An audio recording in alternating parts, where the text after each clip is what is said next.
আজকের এই দিনে শহীদ প্রেসিডেন্ট জিয়া রহমানকে আরেকবার স্মরণ করি।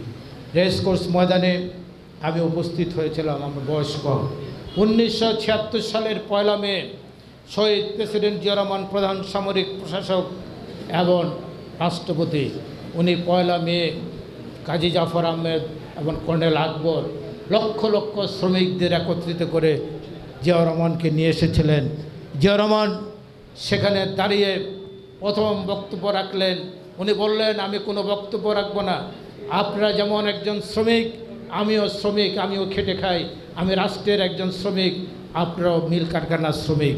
অতএব জিয়া রহমান নিজেকে শ্রমিক বলতে পছন্দ করতেন, তাই আজকে এই শ্রমিক দল উনি প্রতিষ্ঠা করেছেন। আপনারা এই শ্রমিক দলের কাজগুলো ভালো করে করবেন। আমি বক্তৃতা দীর্ঘায়িত করব না, পরিশেষে বেগম খালেদা জিয়াকে স্মরণ করছি। একজন তরুণ উদীয়মান নেতা সৈয়দ আব্দুল হাদিকে আমি স্মরণ করছি।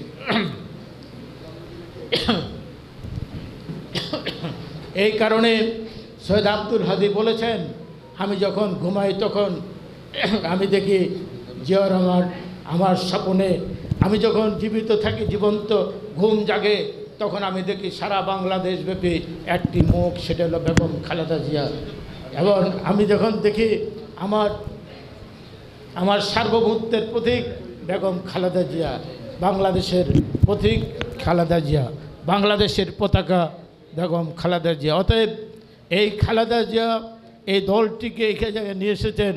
আমরা বেগম খালেদা জিয়া, শহীদ প্রেসিডেন্ট জিয়া রহমানের এই দুজনের সুযোগ্য উত্তরসূরি, তার রক্ত প্রবাহিত আমাদের প্রিয় নেতা তারেক রহমানের। ইনশাল্লাহ শহীদ প্রেসিডেন্ট জিয়া রহমান যেমনিভাবে এই দেশ পরিচালনা করেছেন, বেগম খালেদা জিয়া 18 কোটি মানুষের নেতা হয়েছেন, নয়নের মণি হয়েছেন, মা হয়েছেন, গণতন্ত্রের জননী হয়েছেন।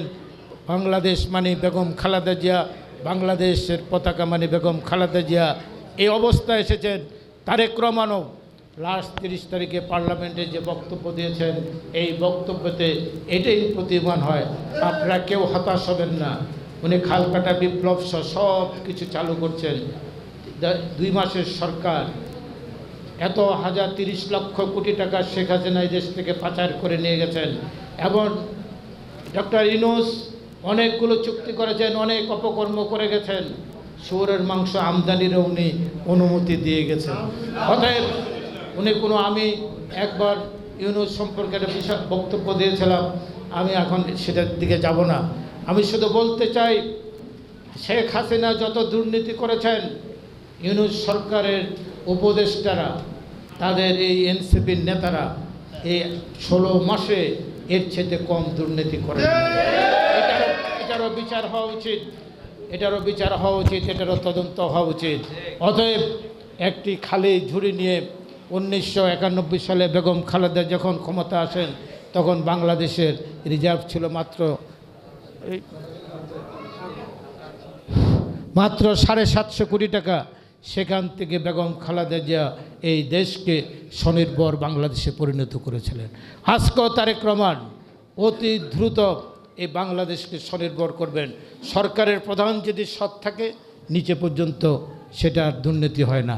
সরকারের প্রধান মাথা যদি খারাপ থাকে, নষ্ট থাকে, তাইলে একেবারে নিচে পর্যন্ত নষ্ট থাকে। অতএব তারেক রহমান, জিয়া রহমান যখন সৎ ছিলেন, তখন সরকার ওইভাবে ছিল। বেগম খালেদা জিয়া সৎ ছিলেন, সরকার ওইভাবে ছিল। তারেক রহমান আজকে সৎভাবে রাষ্ট্র পরিচালনা করার শপথ করার অঙ্গীকার করেছেন। ইনশাল্লাহ বাংলাদেশ ঘুরে দাঁড়াবে, বাংলাদেশের স্বাধীনতা সার্বভৌমত্ব থাকবে। আপনারা এই বেগমগঞ্জের আমি যদি বেঁচে থাকি, আপনাদের কথা দিচ্ছি, আপনাদের রাস্তাঘাট, ব্রিজ, কালভার্ট, স্কুল, কলেজ, বিশ্ববিদ্যালয়, এখানে বিশ্ববিদ্যালয়, আমি এই সমনী কলেজকে ইনশাল্লাহ আমি বেঁচে থাকলে এখানে মাস্টার্স ডিগ্রি চালু করব। একটা কৃষি কলেজ হবে, এখানে একটি কৃষি কলেজও হবে। শিক্ষার জন্য আমি করব, কারণ এই চমুনি কলেজ বন্ধ হয়ে গেছিল প্রায়। আপনারা জানেন, চমুনি কলেজ যদি 13টি সাবজেক্টে আমি সেদিন অনার্স না চালু করতাম, আমি যদি 105 জন শিক্ষক না নিয়ে আসতাম, চমুনি কলেজ বন্ধ হয়ে যেত। অতএব এই জালালউদ্দিন কলেজের আমি যদি জায়গার সমাধান না করে দিতাম, এই জামালউদ্দিন কলেজও টিকতো না। এই ভোকেশনাল ইনস্টিটিউটকে ডিপ্লোমা পরে ইঞ্জিনিয়ারিং কলেজে এখানে আমি অনেকগুলো কাজ করেছি।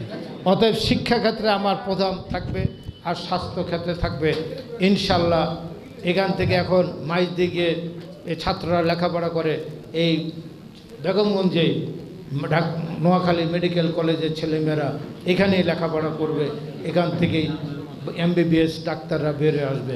তাই আমি সবার কাছে, হাসপাতাল তো হবেই, 500 বেডের হাসপাতালও হবে।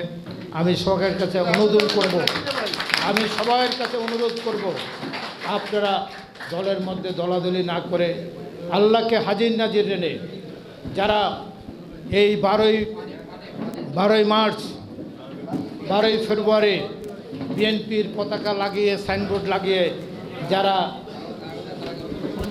অন্য দলে ভোট দিয়েছেন গুপ্ত অবস্থার মতো, তাদেরকে আল্লাহ হেদায়েত দান করুক।